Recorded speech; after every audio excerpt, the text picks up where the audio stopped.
And thank you for joining us for CBN NewsWatch. I'm Ephraim Graham. Here are some of the big headlines we're following right now in the CBN Newsroom. I can only give the praise to my Lord and Savior Jesus Christ for giving me this opportunity. And I'm going to tell you something. I got the best players in the world. The Philadelphia Eagles have won the Super Bowl. The team beat the New England Patriots 41-33 in Minneapolis Sunday night. This is the first Super Bowl win for the Eagles. Democrats on the House Intelligence Committee want to release a rebuttal to a controversial GOP memo put out last week. The memo claims the FBI and the Department of Justice improperly relied on an anti-Trump dossier to monitor a member of Trump's presidential campaign. Congressional Democrats will vote today to publicly release a rebuttal memo. Lawmakers say the memo will not stop Special Counsel Robert Mueller's investigation into possible collusion between the Trump campaign and the Russians. The U.S. military is starting to pull American troops from Iraq. This comes 1 year after the city of Baghdad declared victory over the Islamic State group. The U.S.-led coalition and the Iraqi government have agreed to redraw troops to pull troops from the country.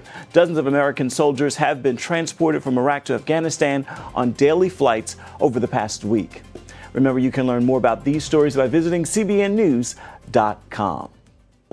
We turn now to federal investigators looking into Sunday's deadly train crash just outside of Columbia, South Carolina. 2 Amtrak crew members died and more than 100 passengers were injured. This is the second deadly Amtrak train crash in just 1 week. CBN's Jenna Browder has more on the story. Federal investigators are in the early stages of the investigation and right now say the key is figuring out why a switch on the railroad was set in the wrong position. We've had a train derailment at Charleston Highway and Pine Ridge Drive. According to Amtrak, a switch in the tracks diverted the train off the main line onto a side track where a freight train was parked. In the darkness of the early morning, the Amtrak slammed right into it. First thought was I wasn't going to make it. This was the end for me. That's the way I felt. The impact was bad, man. It ripped my chair right off the floor. The lady next to me was an elderly woman. She was all tangled up in the chair in front of her. More than 100 people were taken to the hospital and 2 others died, the Amtrak's engineer and conductor. Could the engineer in the Amtrak train have done anything? Do you know an answer to that yet? Well, I doubt it, and I doubt he could have done anything. The train is going, we know, somewhere along 50 to 53 to 55 miles an hour. We need to confirm that, but moving that fast, you would only have just a second to realize you're about to be diverted onto a sidetrack. The rail company, CSX, was in charge of the tracks and says it's cooperating with investigators, but it has yet to give any indication why the switch was set in the wrong position. Jenna Browder, CBN News. CBN's founder, Dr. Pat Robertson, is recovering today after sustaining an embolic stroke around noon on Friday. A family member recognized the onset of symptoms, and Dr. Robertson was rushed to the nearest stroke center.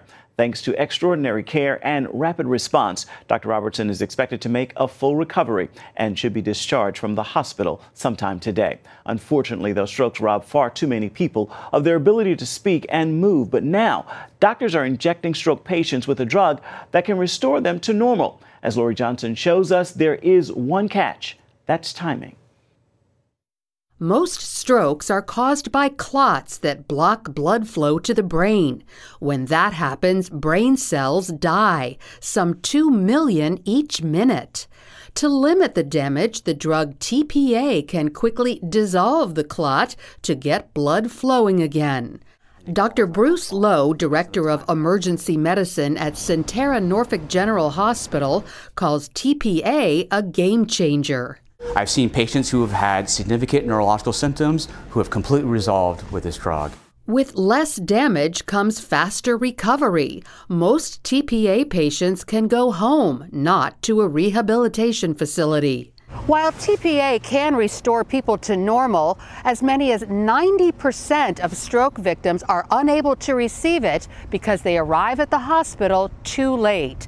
TPA must be given within 4 hours of the onset of stroke symptoms, and many people don't recognize the signs soon enough. They happen suddenly and often include numbness or weakness of the face, arm, leg, or especially on one side of the body. Confusion, also not speaking or understanding well. trouble seeing, difficulty walking, dizziness, or losing balance. And you may not recognize that you're having a stroke. A lot of times people maybe are in denial because you're not having pain, or it doesn't feel urgent like a heart attack does. So a lot of times people wait and delay, and our ability to treat with interventions like TPA don't become an option anymore, unfortunately. Patients should call 911 immediately upon experiencing any of these symptoms because emergency crews can start treatment on the way to the hospital. Definitely, the sooner that we give the TPA, the better. So we know that if we give them the first 60 minutes of symptom onset, that people have the best outcomes. Learning stroke symptoms and taking quick action should they appear matter greatly because beating a stroke often comes down to beating the clock. Lori Johnson, CBN News. New research suggests more teenagers are identifying as transgender. The 2016 statewide study in Minnesota surveyed more than 80,000 teenagers in the 9th and 11th grades. It suggests nearly 3% are transgender or gender nonconforming, where they don't self-identify with the sex they were assigned at birth. The study also found these children reported worse mental and physical health. President Trump highlighted how terrible life can be in North Korea last week. He honored a defector who suffered horribly in that country. CBN News talked with that defector about his faith. Our Jenna Browder returns now with that story. One of the highlights of the president's State of the Union speech came when the president honored North Korean defector Ji Sung-ho, who responded by standing up on his prosthetic leg and thrusting his crutches over his head. Why did the double amputee who almost starved and was tortured by North Korean authorities do that? It was for his family, most of whom also escaped, his translator told CBN News. The North Korean regime, there was a lot of oppression to prevent them from leaving the country, but they ended up leaving, escaping, and ended up surviving, and he raised his crutches as to symbolize victory. President Trump talked about Ji's torture after he'd been in China. His tormentors wanted to know if he'd met any Christians. He had. Those Christians made him realize a universal truth. There is someone else outside the world that sympathizes him and loves him, unlike the North Korean leader. This man who used to live just to survive now testifies of his faith. After he got to know God, his life just changed significantly, and he says now he's living for spreading love. President Trump told of that moment Ji, as a starving boy, was almost killed by a train in 1996 as he was trying to get some coal to exchange for food. He passed out on the train tracks, exhausted from hunger. He woke up as a train ran over his limbs. Trump also spoke of Ji's siblings. His brother and sister gave what little food they had to help him recover and ate dirt themselves, permanently stunting their own growth. Ji said their health is now good, but those were horrid times. They used to suffer so much, like they had to eat like grass on the ground and sometimes just digging trash for food. Ji eventually escaped North Korea on a long journey on his crutches, and he looks at Trump's recognition as just one of many God moments in his life. God has been providing him many opportunities to do good works through him. Jenna Browder, CBN News, Washington. Faith under fire. One pastor is being attacked for leading a Bible study on Capitol Hill. We've got the story coming up next.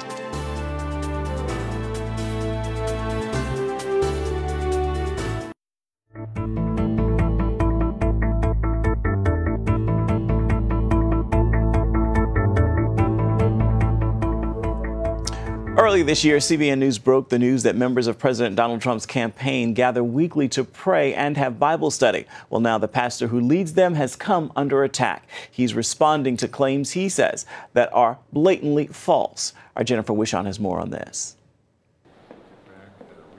The Bible study Capital Ministries founder Ralph Drollinger leads with members of President Trump's cabinet is almost a year old and going strong, despite a firestorm of attacks lobbed at him after news of the study broke. So why the outrage about this Bible study? Well, maybe it's because Christians are gaining some new turf. Maybe that's the bottom line of it all. He thinks much of it stems from some media outlets labeling him as a Christian nationalist. That is, a leader seeking to establish Christian dominion over government to create a theocracy that replaces civil law. Drollinger says that couldn't be further from the truth. Jesus and the apostles never talk about constructing Christian nations. They're about building the kingdom of God. We stand for all religions to be able to compete with one another for the souls of men, and we have no problem with that. An atheist group recently sued the Department of Housing and Urban Development over Secretary Ben Carson's participation in the Bible study. The lawsuit says the group seeks records concerning a weekly Bible study sponsored and attended by Trump administration cabinet members to see whether they're complying with the constitutional principle of separation of church and state. Carson responded on social media. I will not stop being a Christian while in service to this country. In fact, it is my faith that helps me serve the nation even better. The relentless attacks on the spirituality of our nation must be resisted. The cabinet Bible study is held before the workday begins. Drollinger says only cabinet secretaries attend, no staff is allowed, and no taxpayer money is used because Capital Ministries covers all expenses. Is this an effort in your mind by some to marginalize Christian leaders here in Washington? Yeah, I think if you can get the populace, the voting populace, to fear that the White House cabinet members, there being so many Christians, are meeting behind closed doors every week to have Bible study, and that they're plotting a Christian overthrow of the country, creates fear in the voting populace, no doubt. But I can go on record as saying we're not doing that whatsoever. We're just trying to build men and women in Christ-like character, and then they carry that character into their vocation. Jennifer Wishon, CBN News, the White House. Up next, we are sitting down with Tyler Perry. The media mogul shares his faith with us in an exclusive interview.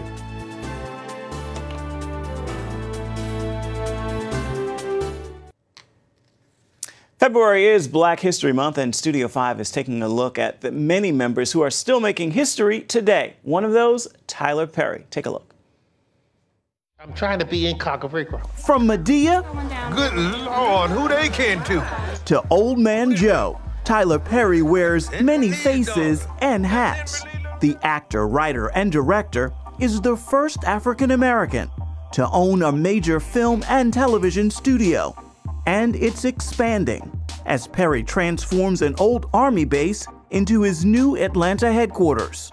You say you always knew that there was greater for you. Do you remember the moment you knew, or what happened that light went on for you? No, it's just always knew. I always felt as a kid that there was more for me. I didn't see things the way that my a lot of the other kids in the neighborhood saw things. That, you know, or even my parents, for that matter, they saw us being black or us being poor.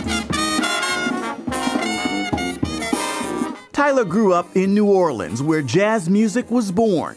He shares some of those young memories in his book, Higher is Waiting. I had a teacher, I said, you know, they were asking kids what they want to be, and I said, I want to be a millionaire. And he said, you're never going to make it because you're poor and you're black. But even as a child, there was something in me that said, that's not true, don't believe that. But I know now that was and is the voice of God. And obviously that was critical in light of all that you were going to endure, that you needed to always know. I had to know. And you know, the other part of it too is I thank God for my mother. I feel sorry for kids whose parents don't give them God, don't give them faith, don't give them Jesus, because life is going to get hard at some point and you will turn to something. Everyone turns to something. And I'm so glad I had the option, and I had a mother who was smart enough and strong enough or had the wherewithal and the faith enough to say, son, this is where you go, so that I'm not strung out on drugs. Because the things that I've been through, man, it's a wonder that I'm sitting here, but he is a wonder. Mom is among Tyler's most precious memories as a child and a young adult. Willie Maxine Perry, is that the name? Willie Maxine, yeah, they called her Mackie. They call her Mackie. Yeah. And looking at the photograph, she's beautiful. You also describe her as probably the most beautiful of all her sisters. She was, yeah, she was. She was a beautiful woman before sickness and cancer and diabetes ravaged her body, but she was so beautiful, perfect skin, and just would walk in a room and everybody, natural beauty, no makeup at all, and everybody would just turn and stare. Just a beautiful, beautiful woman. On the flip side, the other person in the book that you mentioned is Emmett Perry, your dad. Yeah. Because of him, what would you say your childhood was like, if you could describe it in one word? Hell. Yeah, it was hell. It was hell. There's no other way to describe it, because he was, you know, I look at him now and I clearly think that there was so much trauma in his life that he may be mentally bipolar. I really think that something's there, but there were extreme highs and extreme lows and extreme alcohol abuse and extreme physical and verbal abuse, but was normal for him. I remember a few years ago, he sent a message to me through my brother, you know, because I was doing something and it had been successful or some project had come out. And he said, if I had beat you one more time, you would be Barack Obama. So he celebrates the fact that he did what he did. He thinks because of him being so brutal, I became this person, which in fact, there is some truth to the fact that he helped form who I am, because all things work together for your good. And somehow God turned that thing around to put me in this position to make it work for my good. And you have forgiven him, and you take care of him. I do, that's right. And with no reservations about it. I absolutely do. My mother asked me to, and I do. And here's the thing I can say about him. He didn't have the skills to be a father. He didn't know how. He didn't know how to show love. Had no idea how to show love or what love was. He was tormented since he was 2 years old. So he had a horrible upbringing, but which doesn't excuse anything that he did. But the forgiveness of him was not about him. It was about me. And my life didn't change and open up until I was able to let go. And I watched this man get down on his knees and pray every night to God. Every night, after no matter what he'd done, every night he'd pray. Tyler was named after his dad. He changed his name from Emmett to Tyler at age 16. And you learned that the man that you know as dad is not your biological father. Yeah, found that out a few years ago. God has always given me this sense of when something's not right. It's intuition. I never talked myself out of it. But as a kid, I would say to my mother, I asked her from a little boy, was he my father? And she would always say, I hate to tell you this, but he's your father, all the time. And when she passed, I did a paternity test with my brother and myself, and not the same father. Then I did one directly with him, just to be sure, not the same father. Yeah, I'm not his son, Is there a search for the? I don't even know where to begin. My mother was such a close woman, and I do remember a very horrible story about someone breaking in the house before I was born. So I don't know what's there, but whatever, I don't even know if she knew. So she was a very closed woman and very, very private when it came to certain things. So I don't know if I'll ever know. I don't know, and it really is okay. The reason I wanted to know was just for my health and history and my son, if there's anything that we need to be aware of. So just went to the doctor, got everything checked out, all's well. You escape New Orleans, you get to Atlanta, you don't find immediate success. No. For those of us who think this book, we're gonna read it and take this rocket ship to. No, God bless the man who finds immediate success, but no, not at all. But I was successful in every moment. Looking back on it now, from this seat, I realized that, this was all a part of it. I was working as a bill collector, I hated the job. It's so negative, but you can't out-negotiate me in a contract because of that, I was selling used cars to people. I was horrible at it because I didn't want to deceive people, but it helped me to be able to talk and speak and negotiate back and forth. So all of those things helped me get to where I am. Including being homeless and sleeping in a Geo Metro? Geo Metro, yeah, can you believe that? At 6'6" in a Geo Metro. It was yellow too. I had a friend who saw it and said, you need to take him back and tell him you bought a lemon. It was bright yellow. But yeah, those were dark times, but I'm telling you, my faith failed me not. And you can hear more from Tyler Perry in his book, Higher is Waiting. And also, we've got an extended conversation with him at Studio 5. Be sure to check it out. We'll be right back.